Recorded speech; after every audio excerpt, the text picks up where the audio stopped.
What was supposed to be a simple Saturday GOP caucus meeting turned into what many are calling a turning point for the Republican Party. Our Wisconsin State Capitol Bureau Chief Vanessa Kelson investigates the fissures within the Republican Party of Wisconsin. It was chaos at the caucus. Joel just invited us all in. And that was incorrect.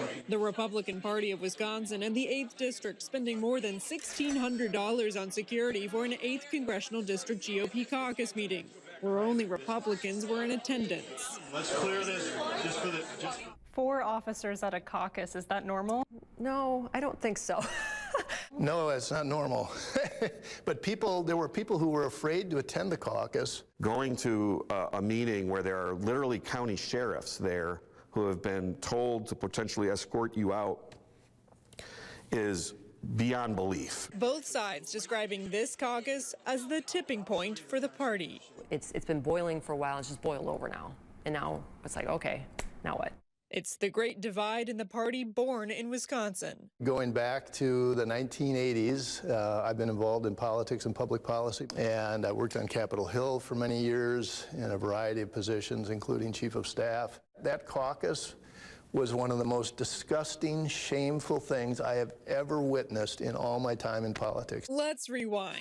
Ahead of the caucus, the Republican Party of Wisconsin was concerned rules weren't followed for the county delegate selection process in Waupaca, Oconto, and Brown counties. In the past, the party and some parties will suspend the rules and just enable anyone to go to represent the county.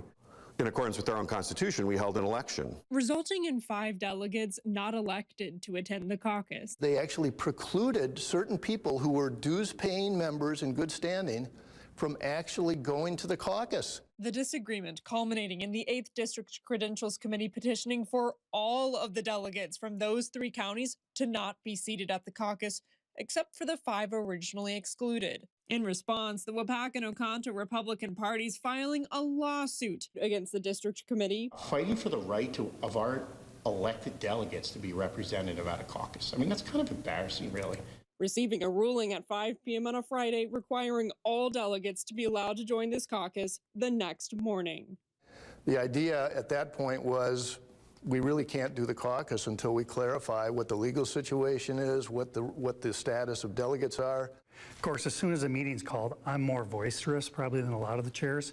Basically started to rile up the crowd. And I went out to all the caucus, all the delegates. I said, hey, we're having a meeting. Come on up and witness this. Basically yelled that we were trying to shut down the caucus. And got them to start coming down the hallway to the where the executive committee was meeting. And we had 4 sheriff officers standing between the crowd and the executive committee. And the policemen wouldn't let them come up. They blocked them, which I don't understand why our executive committees are closed. The person who was running the meeting, I think, made the judgment that this could get out of control. We could have a riot, people could get hurt, and so basically signaled that, okay, we'll just go ahead and do the caucus. With a vote, the caucus prevailed. Ken Sikora overwhelmingly elected to chair the GOP's executive committee for the 8th District, beating the incumbent Stephanie Sochak.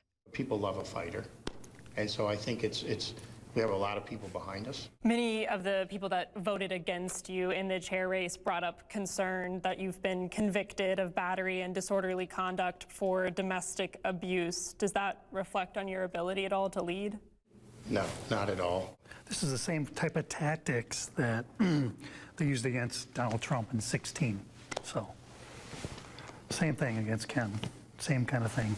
The establishment was trying to create this case that he's a bad guy, look at his record, blah, blah, blah. Would you disagree with the convictions, or? I'm not even going to go there. We don't have enough time. That's something that we'd have to do. We'd have to sit down and you'd have to hear a story. Leaving some longtime Wisconsin Republicans dismayed. It's embarrassing that it was the Republican Party. I mean, it's just crazy. And like I say, it was mob rule. In May, at the GOP State Party Convention, Ken Sikora will officially start his term as the next GOP chair for the 8th District Executive Committee. Coming up, see how this divide within the Republican Party of Wisconsin expands beyond just this caucus. In Madison, Vanessa Kelson.